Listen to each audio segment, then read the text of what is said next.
nachos, amigos, and welcome to Record Breakers, a music podcast where a group of friends gather together to share music with each other, an album at a time. It's like a little book club for music.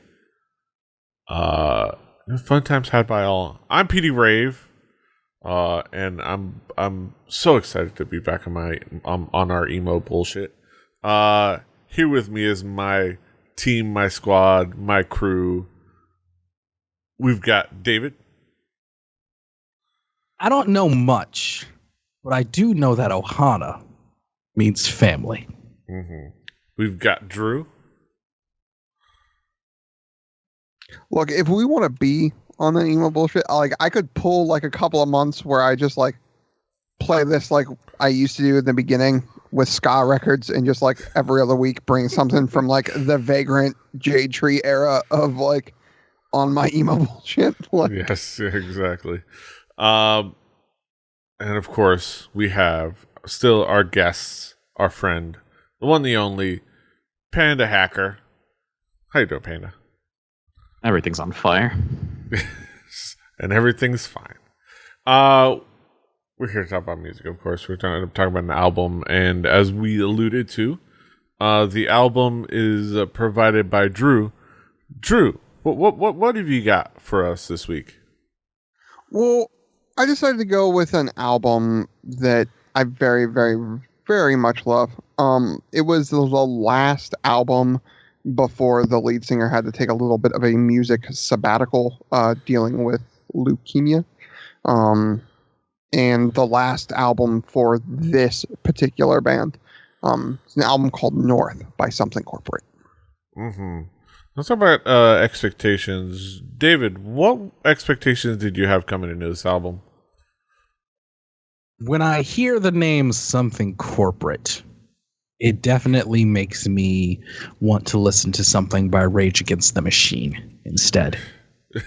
But I always come into the Record Breakers podcast with something that I'm not entirely familiar with an open heart and an empty stomach. So in the words of Chairman Kaga, a la cuisine. Mm-hmm. Panda, what were your expectations coming into this album? I looked at the cover and just like, I thought Rage Against the Machine. I thought something gritty. And I was definitely surprised by what I actually did here.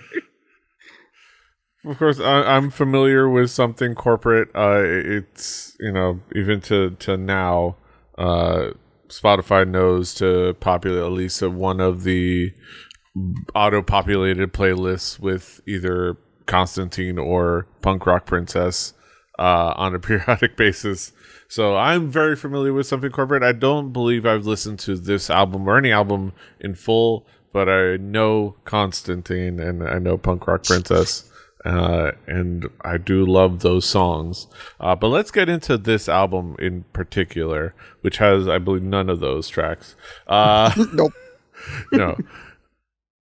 Drew, how would you describe this album musically? As we sort of let on a little bit, this is 1,000% of me on my emo bullshit.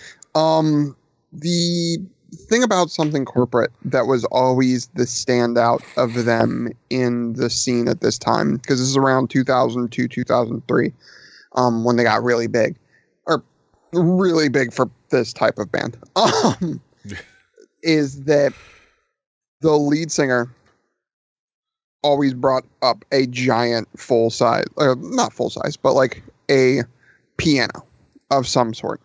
Piano. On stage. When they got a lot of money, it was a full grand piano. He still uses a grand piano on stage today, but it used to be one of those, like, I think it's baby grand. I don't know my pianos very well, if you can't tell. I play a bass guitar. But the thing about them was you had that piano underpinning, and you had a very sappy, poetic, painting a picture type lyrics. Because of that, you had this ebb and flow with the piano playing and the vocals that always seem to play off of one another very, very well. While still having that sort of Jade Tree era emo in the background. It's that power pop side. It's the if you were into like Saves the Day and the Get Up Kids, you probably like found your way into a couple of Something Corporate songs. The cool thing to me about this record and what would come after this, Jack's Mannequin and stuff like that, is the way that Andrew McMahon played with the visuals in the lyrics and how they played into the music. Being able to weave in some weird stories, and we'll get into some of them for sure,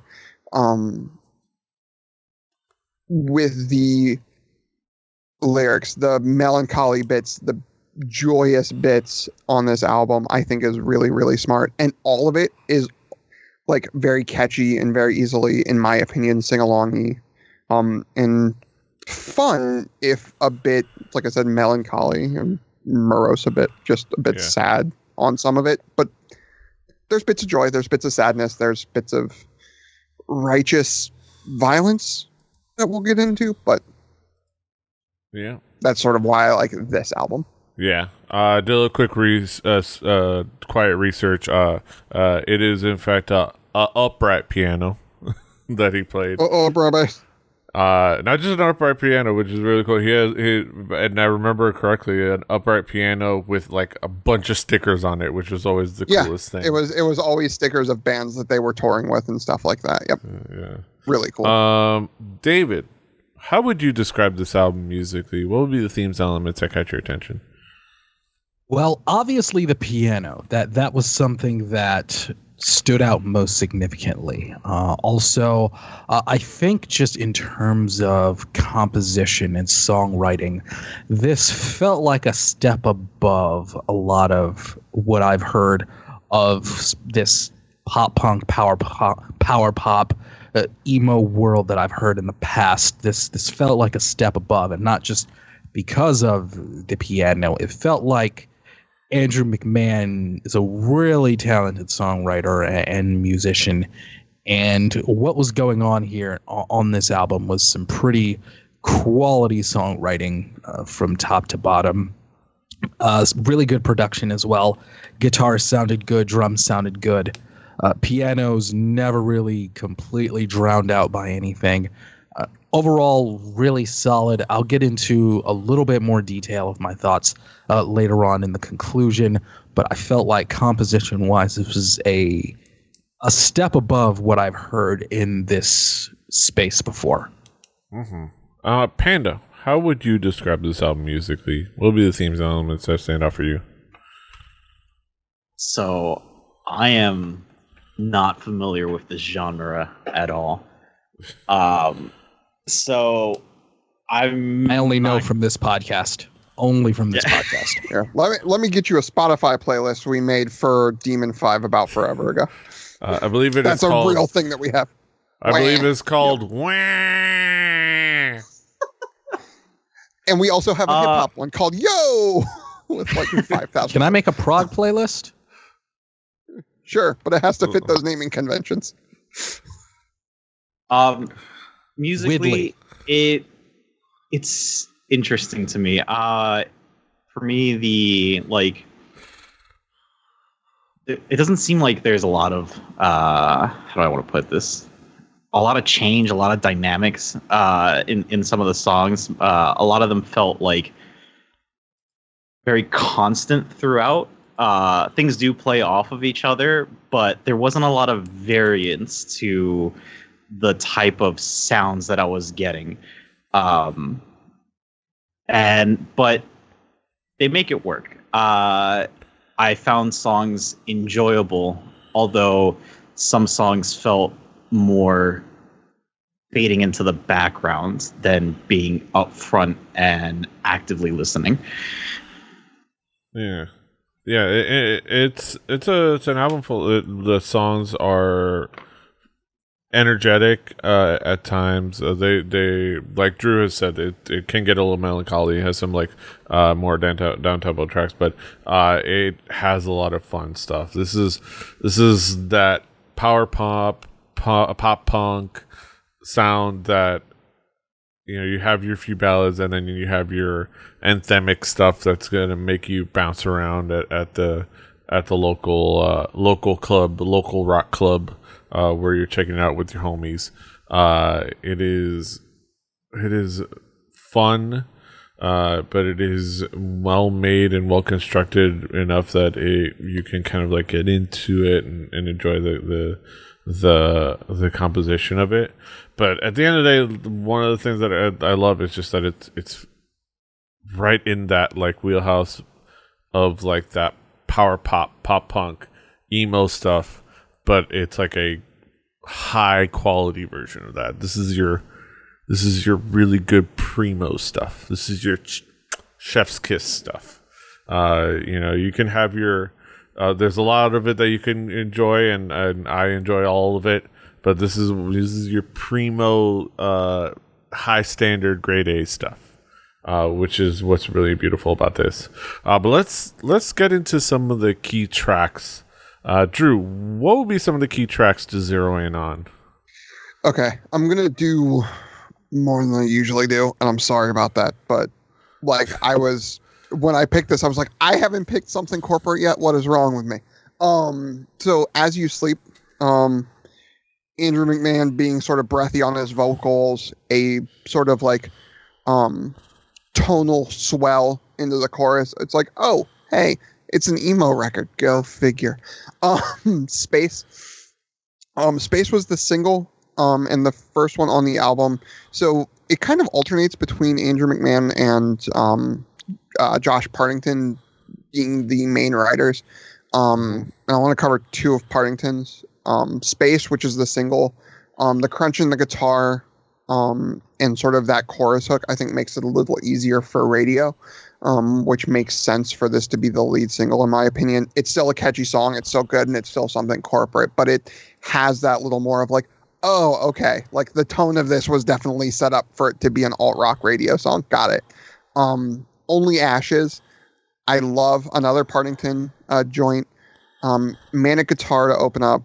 And the chorus, like, to me is a sing-along chorus for sure. And then I'm going to go to the end, leaving on Miss America, something that feels a little bit more autobiographical for McMahon and the touring life and stuff like that. I think is really smart. It's simple. There isn't much to it. It like sort of cuts out a lot of like the extra fluff that something corporate sometimes puts in, and really, really strips it down. And I really appreciate that to close out it. But like I said, there is one song on here that, in my opinion, sticks out from the rest, and that's Me and the Moon. This, in my opinion, track 5, Me and the Moon, is worth the price of admission alone. The piano on it, with that minor melody, the dark brooding nature of it, the story of it, like how the music and that minor key like sort of plays into the desperation that you feel for this woman who is obviously in a bad situation, in a bad relationship, that she needs to get out of, right? And the only way she feels out of it is a violent end. I would pay admission to a rock opera based on just the ebb and flow of what this family is, written by Andrew McMahon, and I would pay for it happily. Yes. Panda. I mean, David, what would be some of the key tracks for you? Key tracks for me, PD Rave. I will start with Only Ashes. This one kind of caught me off guard from the intro, because my first thought was, and I put this in my notes, the intro to Only Ashes is a bit out of place, and it sounds like it may be an Evanescence song that slipped in here. But I didn't mean it as an insult, because there's a lot on this album that had touches of Evanescence, but more on the lighter side and not on the gothy dark side. I meant that in a positive not the girl light. trying to be different side, but in the band that thinks about their music being brooding side. I can get that. The Runaway. I really enjoyed the outro to this song. The guitar lead on top of it added to a very cinematic feel to the whole thing. Also, She Paints Me Blue does something on this album that no other track really did, and it really allowed the piano and the guitar to really work together really well. I knocked off a demerit because the chorus was a bit too sappy and sad, but I let the rest of that go on the album because that's just what this is. That was the only time I really knocked that off as a demerit. Panda, what would be some of the key tracks for you?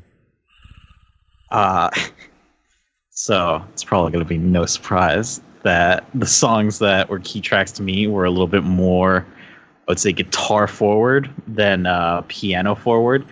I think Space, it's great. That is definitely something that you are going to hear on, I don't even know what a rock station is now, but if y'all remember, well, Pete, if you remember 94.9 Zeta, that it would be on that.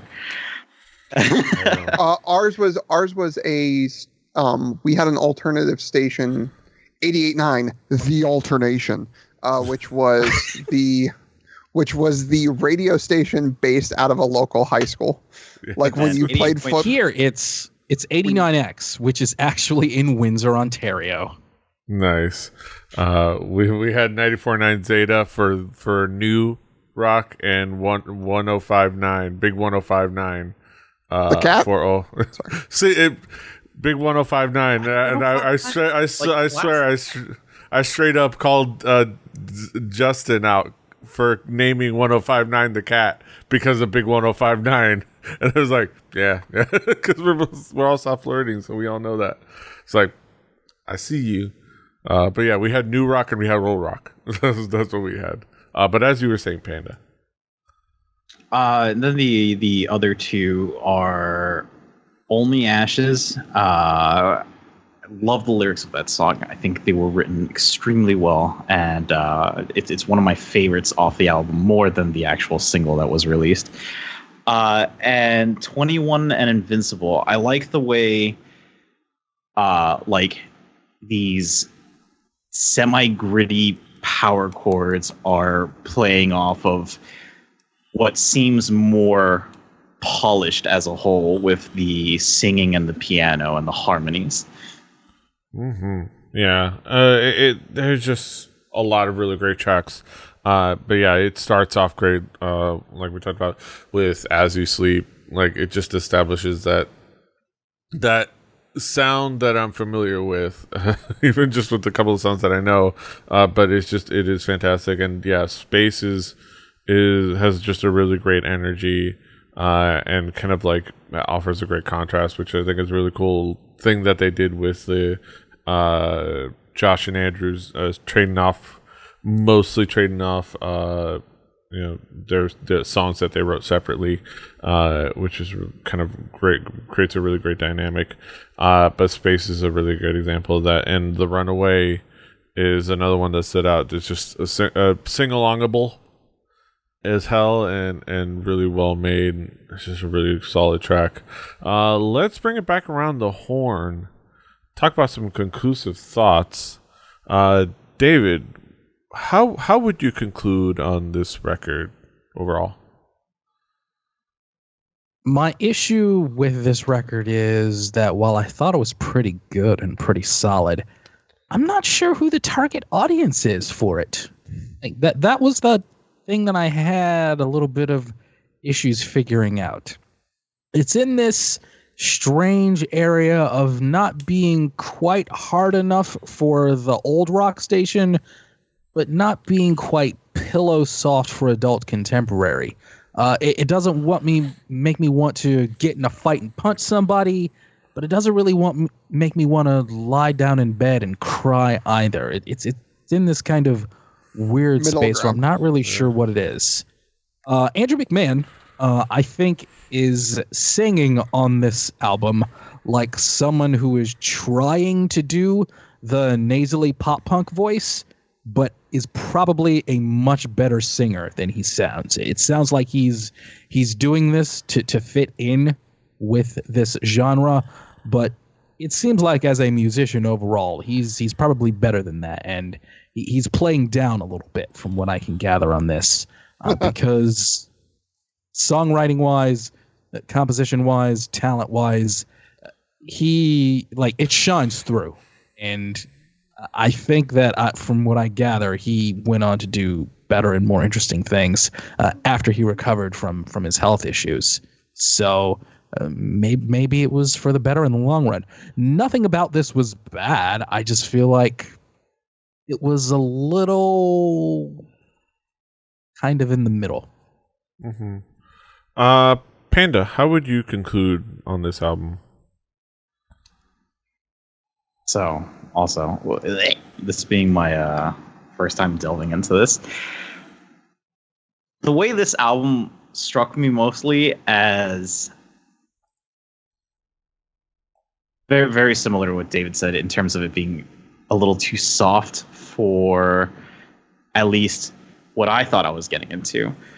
But it reminds me of music that would be in a young adult novel movie adaptation, like that coming of age type of music that is very introspective, but you still have enough energy to like take action or something. Mm-hmm. Yeah, like and I said, I believe I saw something about the OC and some of this stuff. That it was used on the OC. Yeah, this album is right in my wheelhouse as far as like being like this, recalling back into some of the more melancholy stuff of like my heady emo days, but still having enough energy to kind of get me going, get me moving, especially just like listening to the car.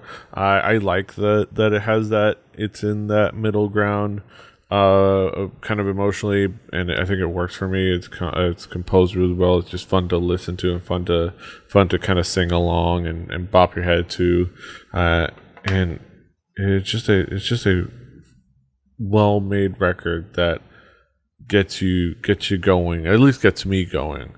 It has been really fun, kind of like being able to kind of get into a full offering from something corporate and not just listening to Constantine every once in a while, which that's it. In and of itself, it's a great song, and it's a full experience in and of itself. But like, I needed to explore more, and I'm glad I did. Drew, not ready for 6.5 minutes fully on the emo bullshit. Like, yes, don't listen to Constantine. But yeah, no, 9.5 minutes. 9.5 minutes. It is 9.5 minutes, yeah. No, exactly. Whatever. For an emo band, that's a lot. Yes. You guys should see the playlist I'm making right now. Let me go back into the 80s where it was 2 minutes. 2 minutes with a 30-second cry break in the middle because you're berated and you don't know what to do with yourself. See, but the songs you're thinking of, Deej, have compositional dynamics. This is trying to get a poem into a song. Like, just drop that right in there. But no, this is so the weird thing about Something Corporate, and they're two like studio records, right? This and Leaving Through the Window. Leaving Through the Window, they always described as the summer album to North's winter album. Something that Leaving Through the Window, going into that, is a lot more of the. I feel weird using the term crunchy side of Something Corporate, but it's more of the. On that album, you can definitely feel why they were on tour with bands like Newfound Glory and Vendetta Red and Finch and Further Seems Forever. That's what Leaving Through the Bedroom Window was. I feel like North sort of showed where Andrew McMahon was headed, I think, mentally, before, like I said, the health scare sort of pushed him fully into the, I'm going to, like, really go into this. Jack's Mannequin really delves more so, I think, into the more poetic side.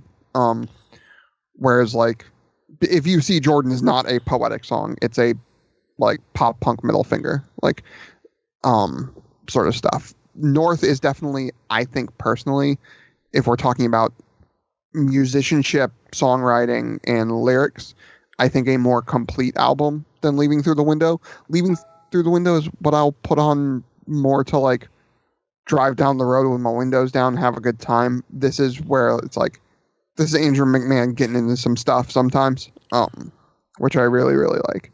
And that's what I would say is, if you want the same feel, but you want a little bit more rah to it, go an album before. If you want more of the poetic emo bullshit, like, go with North. Go forth. This and going forward was more Andrew in his feelings. Mm-hmm. Oh God, let's talk. Like, we can talk about Andrew McMahon in the Wilderness for an entire day, but I'll save that for another episode. Yes, we'll bring up some other stuff. But yeah, those are our thoughts on Something Corporate's North. Now we get to the main event of the evening. We get to the moment we've all been waiting for, the haiku reviews, where we sum things all up in poetic form. Let's get down to the nitty gritty. Haiku numero uno. I keep bringing the old HQ bit, and I don't know why. It just keeps coming out of me. I haven't played HQ in years at this point. Haiku numero uno. David, what is your haiku?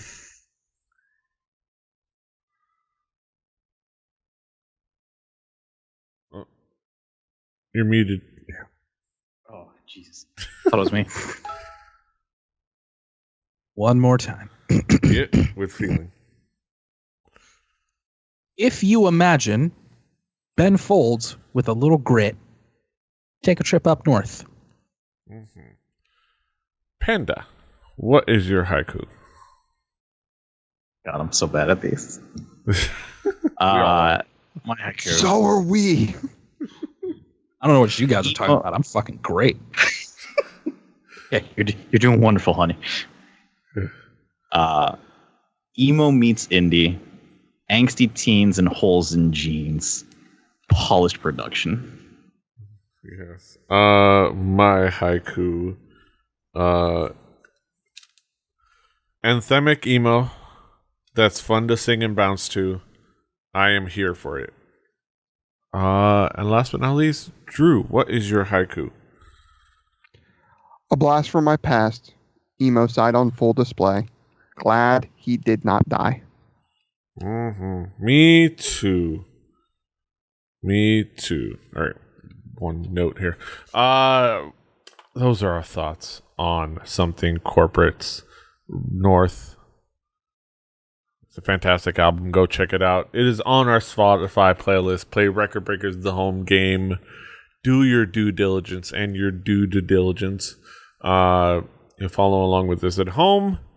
On the Spotify playlist will be next week's record, and it is finally our buddy Blake Panda's turn. Panda, what have you got for us next week? Next week, the album is going to be Mika Life's in Cartoon Motion. Mm-hmm. I think it's going to be a time. Yes, it's going to be a time. So look forward to that. But that'll be next week. And this is this week. And you can, of course, find us all over the internet. David is at Call Me DJM. Drew is at XDrewCiferX. Panda is at Panda_actual. I'm at PD Rave. The show is at 4 Record Breakers. That's the number 4 Record Breakers. RecordBreakersPodcast.com. RecordBreakersPodcast@gmail.com. Goddamn, I do not care about Uruguay getting a goal. RecordBreakersPodcast@gmail.com. Rebelli.net for this and other shows. Rebelli TV on YouTube. and all the other places. Find us on Apple Podcasts, Google Podcasts, Spotify Podcasts, Stitcher, everywhere you find podcasts. Like, share, subscribe, give us feedback, do all the things. Until next time, hasta los huevos. Toodaloo. FIFA still corrupt. Lee.